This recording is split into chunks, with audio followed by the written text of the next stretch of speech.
Welcome back, guys. We're here with Michael Jackson again, and we're going to be reviewing my first ever stout. It is an Imperial Cossack Stout. Nice. Like we talked about in the previous video, you can watch that after this one. So I guess without further ado, Mike, cheers. Salute.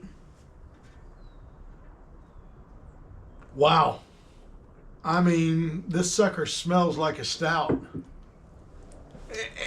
Stouts have a very unique, malty smell to them that is just really dark and dank. It's really a delicious smell. I love the smell of stouts. So this being an Imperial Stout, all that really means is alcohol content is Sky high. way higher. Yeah, it's a 9%. Yeah, this is a good beer for cold weather. We're drinking it at room temp right now, which is not a bad way to drink it if you can take it. Every beer develops better the warmer it is, and of course in the States here we think of things as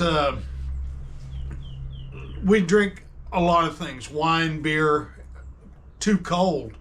You go over to Europe where a castle was pretty cold place all year round, and their room temperature was a little colder than what we keep room temperature, and then we refrigerate on top of that. So you get a lot better flavor development and just everything going on.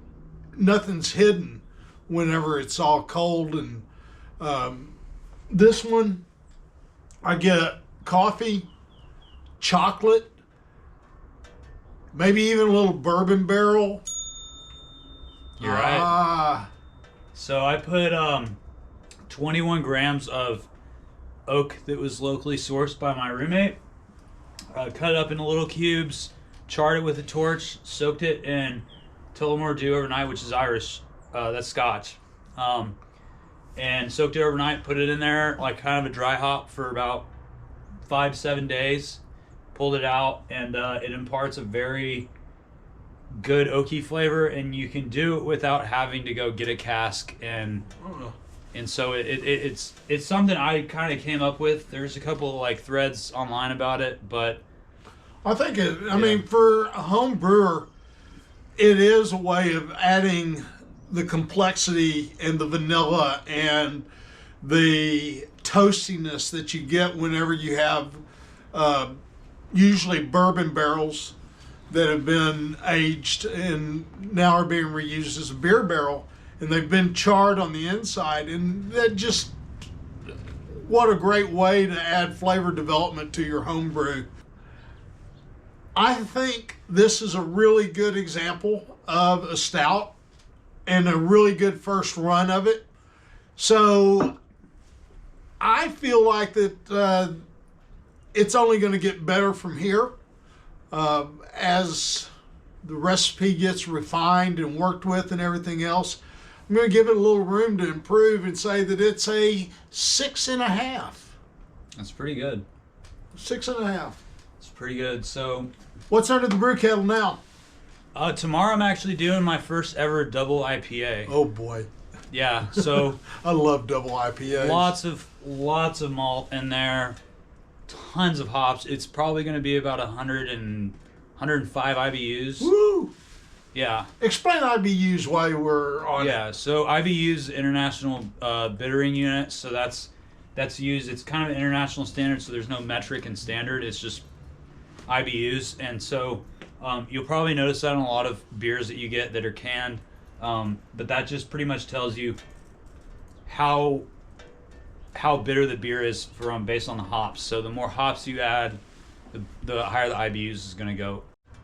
So we got a lot of fun stuff to look forward to. A double IPA next time in the garage will be fun. I love double IPAs. I mean, I love IPAs, but double IPAs are just these Beer bombs. For a man. It's It will put hair on and your chest. they let me drink it anyway. But hey, thanks for another week of it. It's a good beer. 6.5 on the Mikey meter is what we went with, and that's a first-time effort. It's going to be probably a good 8 on the next one. So, in case y'all haven't noticed, April 8th, we're doing a crawfish boil right here at my house. Planning to have some beer on tap. This double IPA will be there. Thinking about maybe doing a saison as well. Maybe another IPA. We'll see. But all you guys need to be there. Make sure you get your tickets online for that early bird price.